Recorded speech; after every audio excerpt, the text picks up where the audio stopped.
Welcome to the Sell My Business podcast. I'm your host, Jeffrey Feldberg.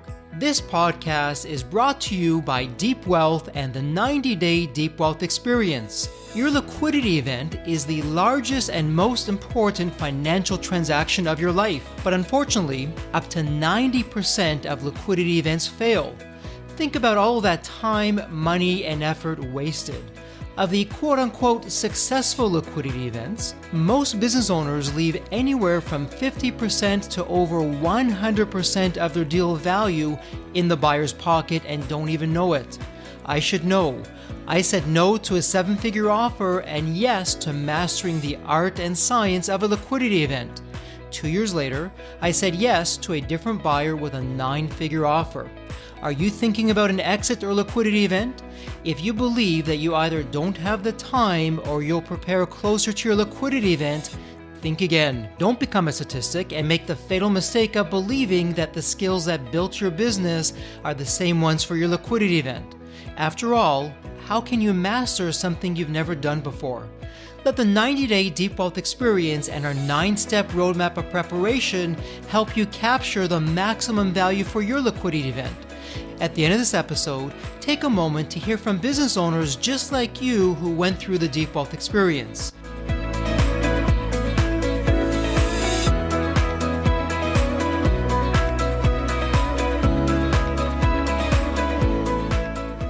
Glen Poulis is the co-founder, vice president, and general manager of Gap Wireless Inc., a leading distributor for the mobile broadband infrastructure market. With over 3 decades of experience in sales, he has developed a successful belief and strategy system by spending thousands of hours in the field or on the phone with customers and working with salespeople in several successful companies. After entering the sales field in 1985 as a technical sales rep, Glen founded his first company, mmWave Technologies, in 1991, and using his extensive knowledge and experience of the industry, he lectures groups on sales strategy, consumerism, and what motivates people at a raw emotional level. When Glen is not working, he enjoys hiking, skiing, and playing pickleball. Welcome to the Sell My Business podcast, and as usual, I have an epic episode lined up for you and a terrific guest. Our guest today is a fellow business owner, author, thought leader, has had a couple of liquidity events all rolled into one. So we'll talk a lot about that and much more. But Glen, welcome to the Sell My Business podcast. We are absolutely delighted to have you with us. And Glen, there's always a story behind the story. What's your story? How did you get to where you are today? Thank you for having me, and really happy to be here. I work for a company called Gap Wireless, which I formed in February 28th, 2007 with my business partner, Mark Bouvret. And about 4 weeks ago, we had our liquidity event, but we're staying on to work for the business for another 3 to 5 years. We're a distributor is how we classify our business. And our customers, the segment that we target is wireless mobility. Our customers are typically wireless carriers, people that you'd buy your cell phone from.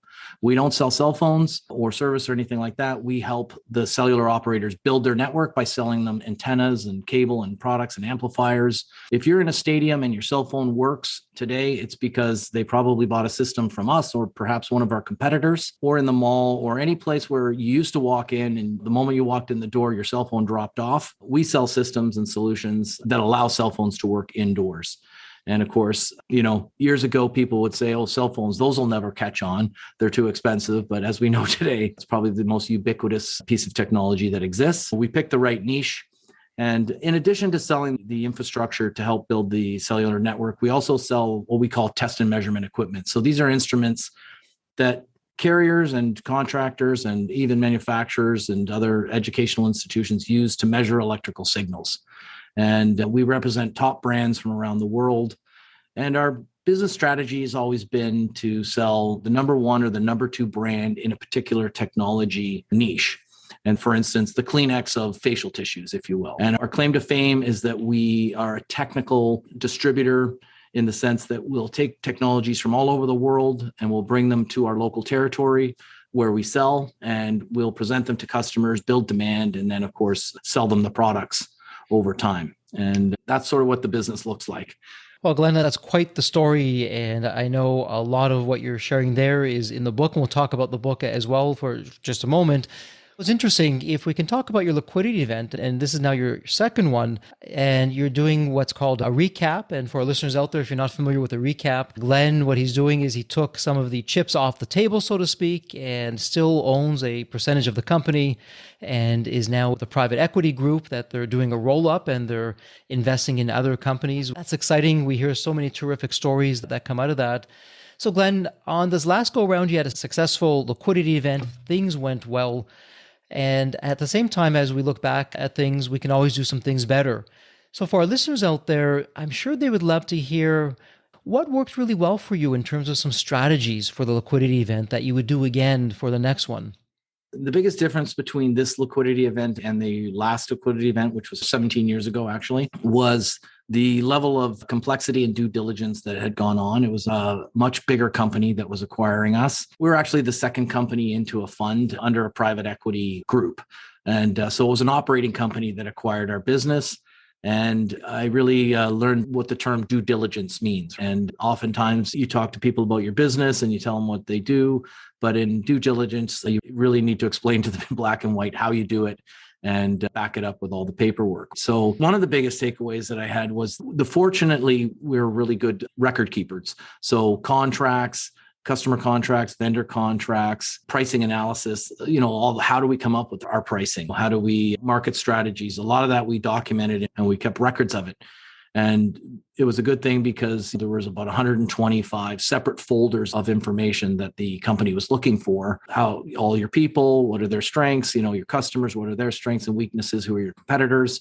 And so it was good that we had a strong handle on that, but still it was also quite an arduous journey to get through due diligence. And because we're a small distributor, we don't have a huge legal team that we can just pass this off to and say, here, go do the due diligence and we'll wait till the deal's done. So myself, my partner, our finance director, we really had to burn the midnight oil to get that part of the deal done. We understood due diligence, but we didn't understand what really deep due diligence can look like. Well, Glenn, you're not alone. As we like to say at Deep Wealth, that's our wheelhouse with our 9-step roadmap of preparation. Step number 4 is doing an internal due diligence audit actually before the liquidity event. But as we like to say, if you want to see a grown person cry, just say 2 words, due diligence. And if you've been through it as you have, you know what that's like. So it sounds like you have some lessons learned and some winning strategies that came out of that.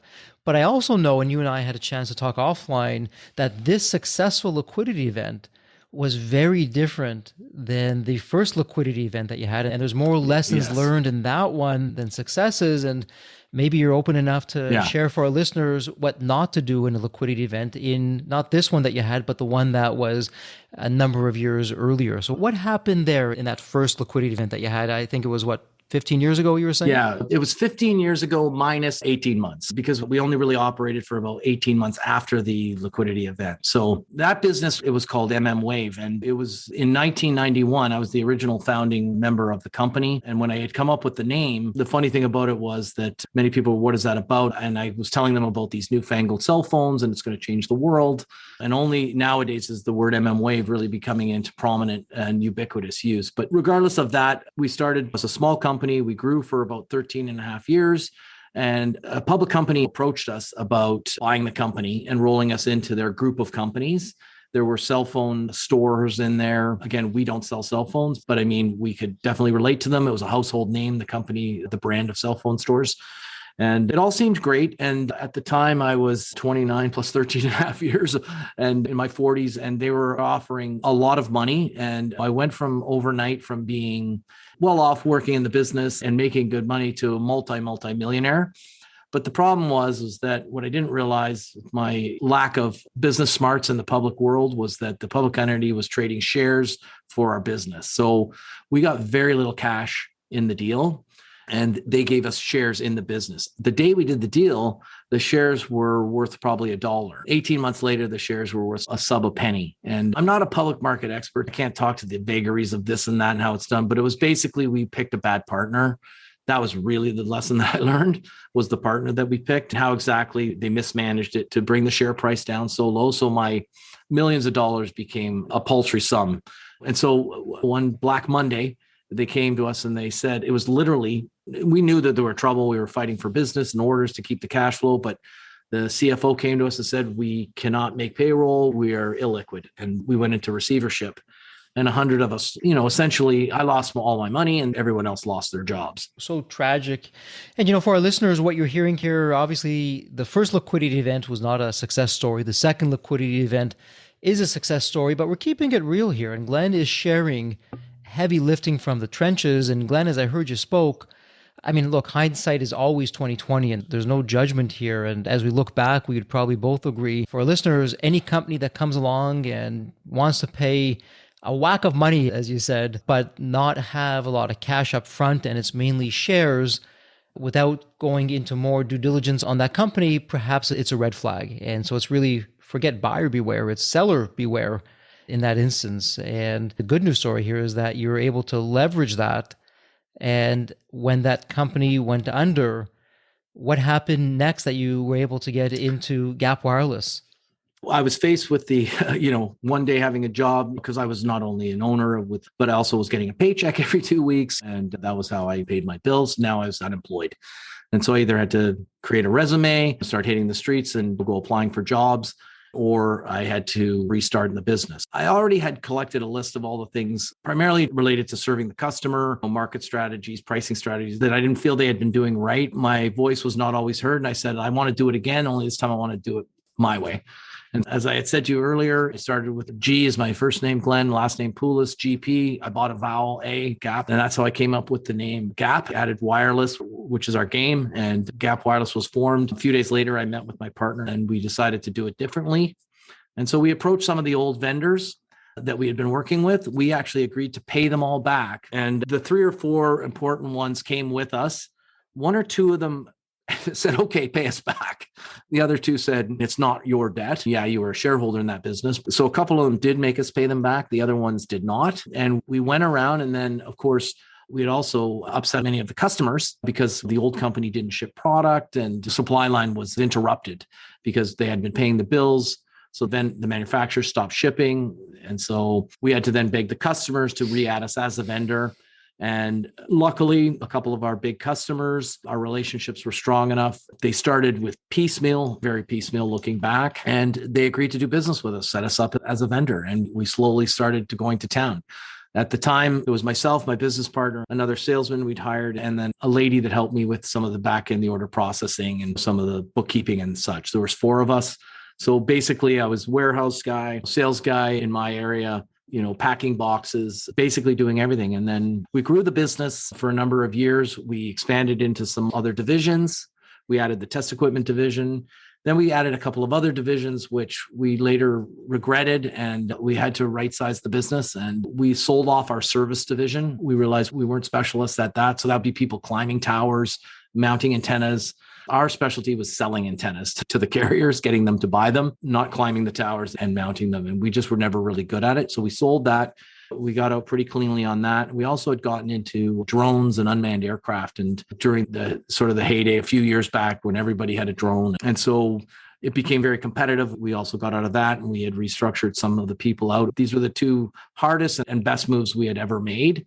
When we closed the drone division, we kept our drone defense division because a lot of our customers are government and public safety, police type institutions. And the drone defense was a product that is well inside of our wheelhouse. They protect jails, hospitals, stadiums, and government buildings from drones nefariously dropping products over the gates and things like that, or worse. The biggest decision was to make a decision. And we had been struggling that year. We knew we were going to show a loss that year because of some service upsets in the service department.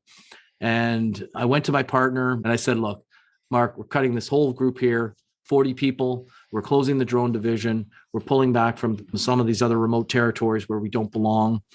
And we basically went from 80 people to 29 people in one day. So Glen, you signed up for a doctorate degree from the School of Hard Knocks. You got your PhD from the School of Hard Knocks. And both with the first liquidity event and then with Gap Wireless of having just to readjust and realign. But it's interesting, I suspect the people who told you that the cell phones were just frivolous and they weren't going anywhere, probably the same people that said the internet was going to be a fad. Yeah, that's so right. We'll put them all into one group. That's very right. But I imagine being out there and being in the trenches, really help shape what you did with your book. So you've just come out with a book. Congratulations. Never Sit in the Lobby, 57 winning sales factors to grow a business and build a career selling. So Glen, congratulations. So what's that all about? Tell us about the book and what's going into that. Years ago, I was actually, before I'd started my first business, it was in the mid 80s. I'd started making up these rules of selling and I would start reciting them to people. And one of them, of course, is never sit in the lobby. And the stories I recited in the book is that I would tell these stories over and over again, and I would put a few of them back to back and to new salespeople or even seasoned salespeople. And eventually, 30 years ago, they were saying, you should write a book. And I thought about it, but I didn't really think about it. But I thought, hey, I may not write a book, but I'm definitely going to write them down in a book. So I bought a leather notebook and I started writing down the names of these, and I called them factors at the time. And I would write the sort of a colorful name for it, a cute name or something that would remind me of it, and a few sentences to remind me of the rule. So later I would know what it was all about. And I started collecting them over and over. And then a few times I'd been invited to speak at some sales seminars and I gave more of them. And they're saying, hey, you should write a book. And I combine in the book and whenever I'm speaking, I try to combine a lot of humor and a little bit of outrageousness in some of the ways in order to impart the knowledge on people. And like, for instance, in my presentation, I have a recipe card for doing a presentation at a customer, and I call it the punch perfect pitch and close. And on the first part of it is you got to punch them and get their attention, many different ways. And you can tell a story, you can make a loud noise, you can show a video. So over the years, I started accumulating. I did some public speaking and I'd refine some of the stories. And then it was probably 10 years ago, I took a loose stab at it. And I probably got 5,000 or maybe 10,000 words down. And then in March 2020 hit and COVID hit and our mobility, all our trips were canceled, all our customer visits were canceled. So I thought, hey, what better time? And so I committed to writing 2,000 words on the weekend and I started it. 75,000 words later, Wow. I turned the stories into a book. Unbelievable. And I just love your grit and your determination.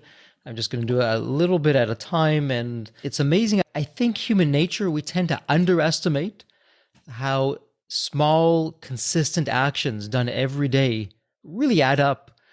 But we tend to overestimate what we can do not in a day or a month, but in a year. Oh, I have a year, no problem. I'll do this or that. And oftentimes fall short of that, but not in your case. You really hit that out of the park. And so, Glen, in the book, you talk about a concept and you use the term WSP as a way to just really maximize the attractiveness for your service or your product in the eyes of your customer.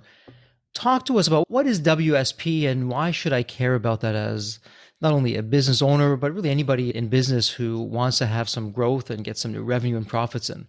The WSP, the winning sales presence, is the most controversial chapter in the book. But at the end of the day, the core essence of WSP, showing them the WSP, using any language that you choose, any vernacular, is the essence of attraction is not a choice. And what I find a lot of our sales guys do is they'll walk in, it could be an instrument or it could be an antenna, it doesn't matter, but euphemistically, there's some product, they drop it on the counter and then they start spewing out facts and figures. It's so great, 80 megabytes per second, it's got this much memory, it's this fast, it's this deep, it's biggest, fastest, widest, deepest, cheapest, etc.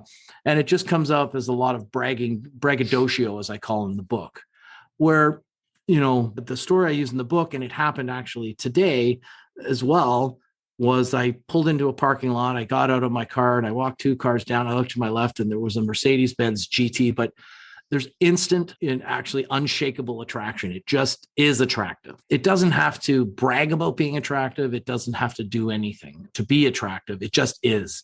And so the idea behind WSP is to figure out a way of showing your products in their best light and not brag about in their best light and not try to brag about the products is what I'm trying to say. And let customers naturally form that attraction. Don't decrease the attraction. So attraction can be increased or decreased. And most of the time, a lot of salespeople, through their excitement and their anxiety, and they want to get the deal, they overtalk, oversell, and they reduce attraction. And there's some examples in the book of where the products were sold, and then they say a few more things and they unsell themselves. The customer decides he wants something, you get the order, stop talking. And that's a golden rule of selling, but it's often forgotten. And it takes some time to figure out, how do you show a product in its best light? Like, we sell antennas to cellular carriers. What am I going to do to make that look pretty? I can't paint it a bright color or anything like that, but I can show it perhaps feeding 50,000 people at a stadium flawless coverage signals with like 5 bars of perfection on their cell phone. You can create video with the carrier delivering exceptional coverage or throughputs or something like that. And those few images and things that they see, they're thinking, I need that for that stadium job we're doing in Dallas next week. And they then start figuring out all the other reasons why they want it. I just love how you're positioning that and how you're actually thinking about that. And then in the book, I mean, and we've all been there, anyone who's been in sales. And if you're a business owner, undoubtedly you've been in sales when you first started. Maybe you have a sales force now, but when you first started, it was just you against the world. And you talk about different types of customers, and specifically, you're talking about 10 different types of challenging customers.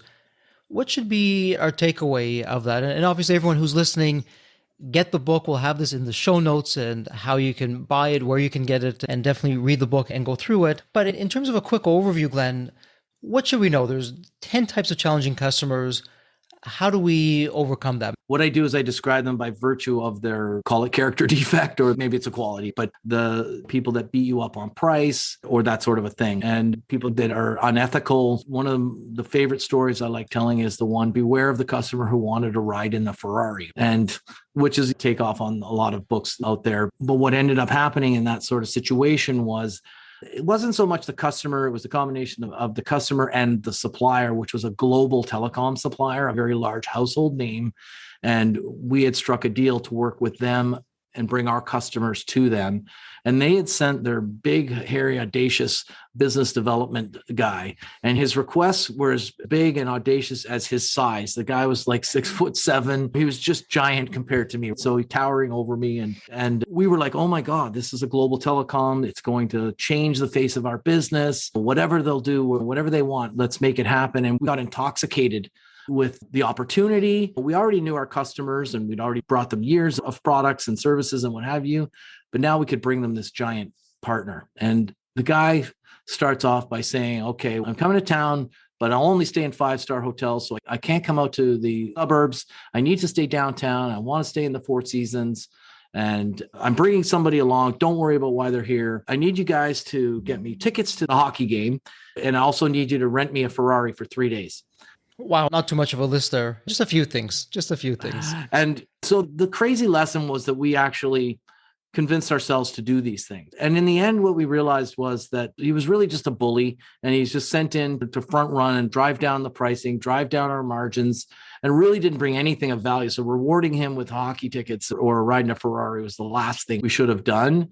And we never, in normal cases, we wouldn't have been in awe of their name and their brand or what have you. We would have had more principles, and we learned a tough lesson from it. And ultimately, we ended up going away from them and not working with them because they were just too difficult, and we couldn't get our margin. We couldn't get paid. It just wasn't worth it. And so some would say maybe not a Ferrari, but people buy tickets to hockey games for customers all the time. But the difference is that when a bank or a technology company or a company like ours gets seats, they're giving them to customers where there's an ongoing relationship and it's part of a genuine business relationship and win-win strategy where both parties are winning, which is one of the other strategies about win-win. There's 4 parts of winning, and which I talk about in the book. And so we'll gladly buy tickets for a customer where we have a bona fide business relationship. But the moral of the story about the Ferrari is you don't buy them the tickets before you've gotten the business from them. And so, Glenn, it sounds like a whole mindset is what I'm hearing you talk about here. And what I'm hearing you say is, hey, if you have a customer and they've been a proven customer and they came to you for who you are and what you did, which didn't include some terrific sports tickets or a fancy car, and they're coming back time after time, that's a real customer. And maybe you want to every now and again do a little bit of a splurge if you think that's going to make a difference. But I'm also hearing you say, don't have the mindset that you have to become somebody that you're not. And someone Right. who isn't a customer yet, you're essentially trying to buy their business with all kinds of incidentals, which in this case are fancy sports tickets and cars. Don't do that. Don't have that mindset. Better not to have them as a customer than having them as just a prospect who's not going to do business with you. Right. There's the 4 parts of winning. A lot of people talk about win-win. In the book, I talk about win-win-win-win, where, it's not win-win when just, for instance, my company, Gap Wireless, and a customer, carrier or government institution or what have you, if we win an order, some might call that, hey, we gave them a great product at a great price. We made money. They got a perfect product. That sounds like win-win. But also in that equation is a salesperson that may have had a dog in the fight, maybe not the best saying, and the manufacturer that produced the product. So whenever we look at business, we look at it as a 4x4 win, where the customer has to win, the vendor Gap Wireless has to win, the distributor, the salesman has to win, and the manufacturer has to win. And I show detailed examples where, oftentimes big brands, they don't refuse to budge on the price. And they say, no, if you want to give the margin up, give it up on your end. We're not budging.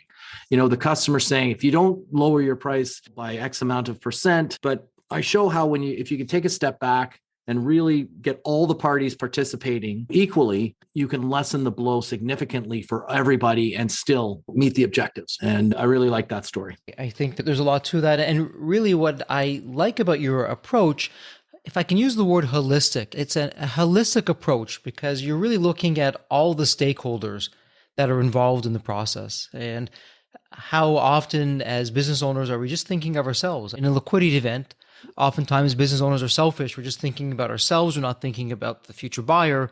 And here what you're saying is, hey, also don't be selfish with who's getting you to where you are. So in addition to the customer, who are your suppliers? Who are your stakeholders?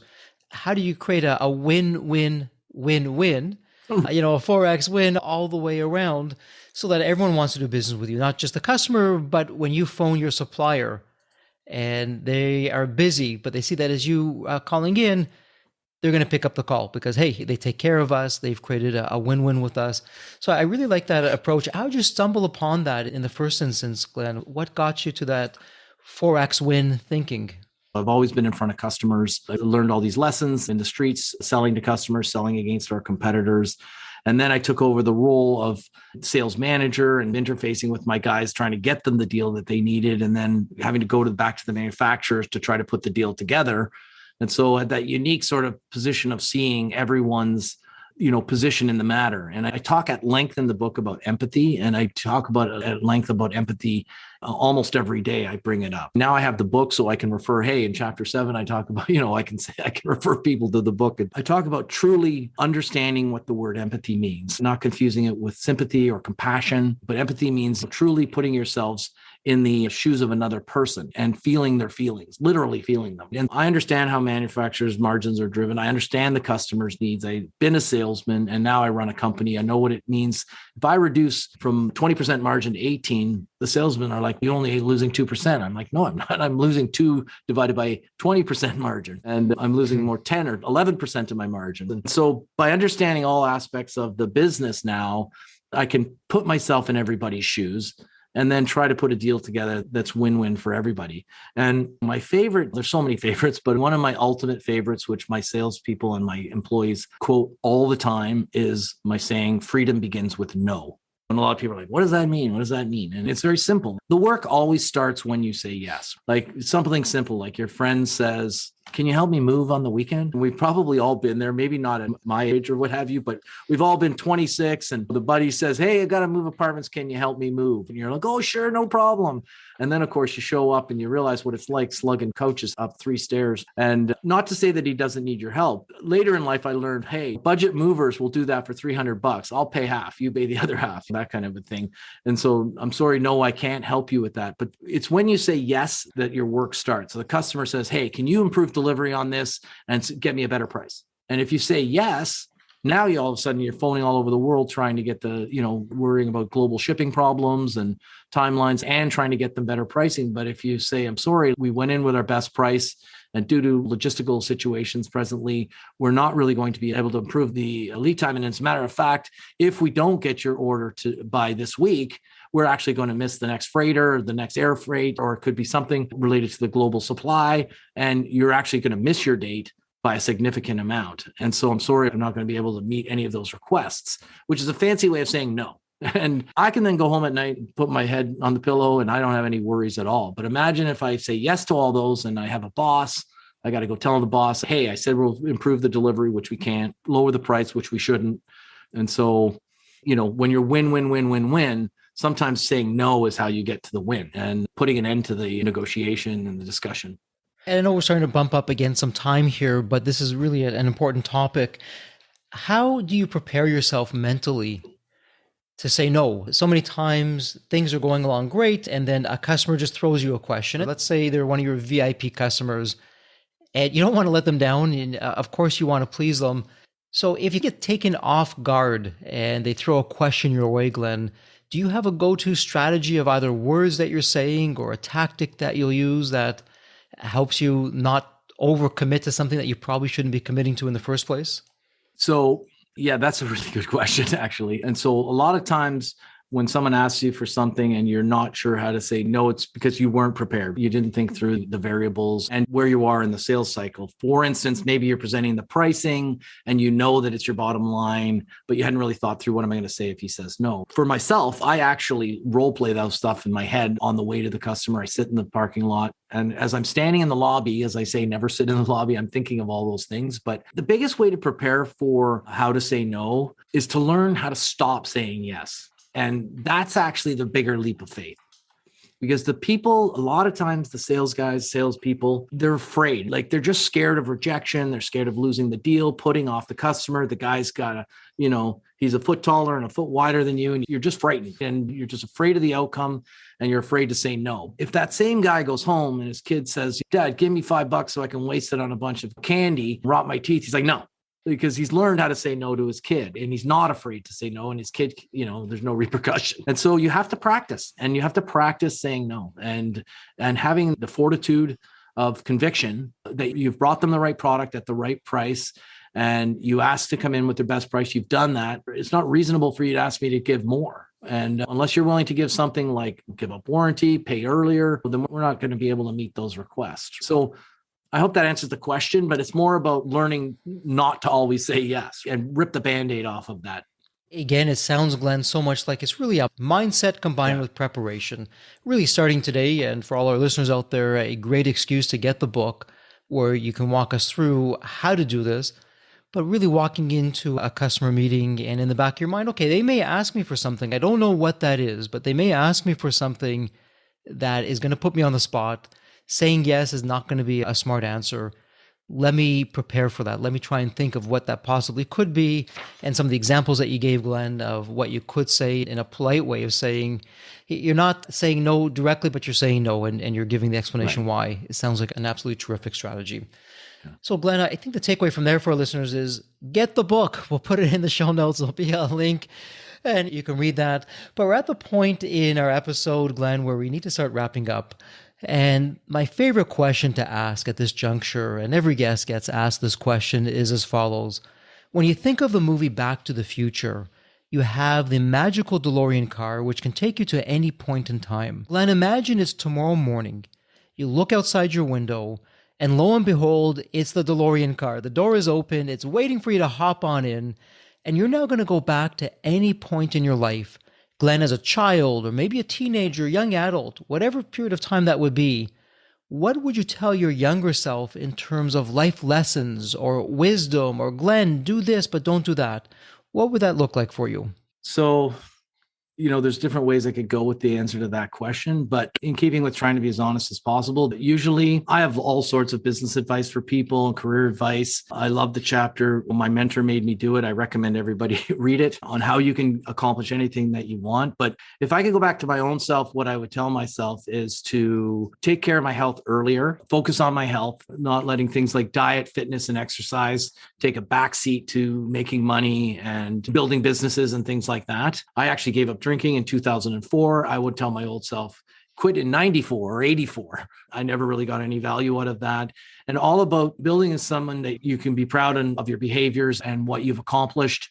Doesn't matter how much money you make, the morals and ethics that you've followed along the way, and that each one of those decisions that you make will create a lifetime, and measure every decision that you're going to make based on, can you defend it at the pearly gates? Can you defend it to your partner? Can you defend it to your friends or your boss or your customers? And so I'd go back and that's what I would probably tell myself. I absolutely love that. A couple of gems of wisdom that you put in there. It sounds like your health is your wealth. I don't think we can say that enough. Your health is your wealth. But Glenn, I also like your wisdom for our listeners of really just keep your integrity, keep your word, do the right thing. So when you look back, you're not cringing, you're smiling, and you're just proud of everything that happened. Well, and as we wrap up this episode, a heartfelt thank you for you. One last question for you. And again, I will put this in the show notes. It'll be easy for everyone. It'll be point and click. If a listener would like to find you online, what would be the best place for that?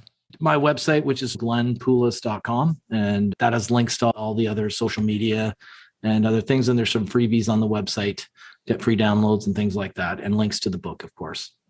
Wonderful. And for listeners, again, we'll make that easy for you. It'll be a point and click. You just have to come to the website and the show notes, and off you go with that. Glen, a heartfelt thank you for spending part of your day with us here on the Sell My Business podcast. And as we wrap up this episode, as always, please stay healthy and safe. Thank you so much. Thanks for having me.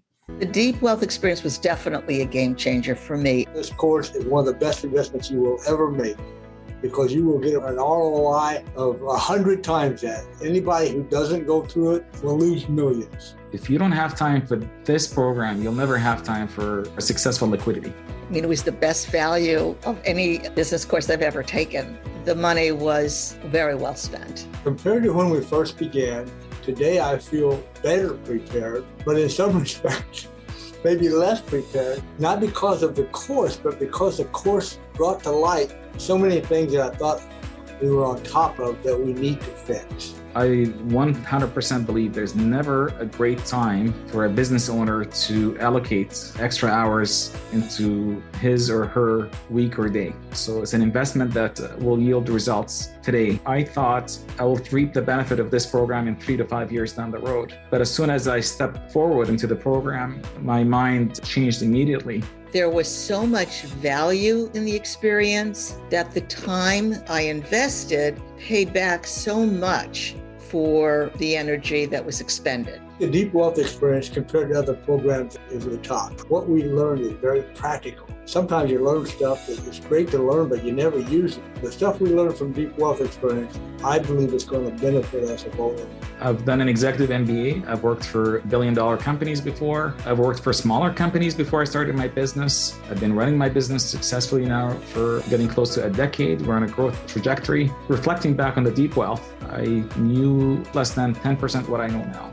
Maybe close to 1% even. Hands down, the best program in which I've ever participated. And we've done a lot of different things over the years. We've been in other mastermind groups, gone to many seminars, workshops, conferences, retreats, read books. This was so different. I haven't had an experience that's anything close to this in all the years that we've been at this. It's 5-star, A+.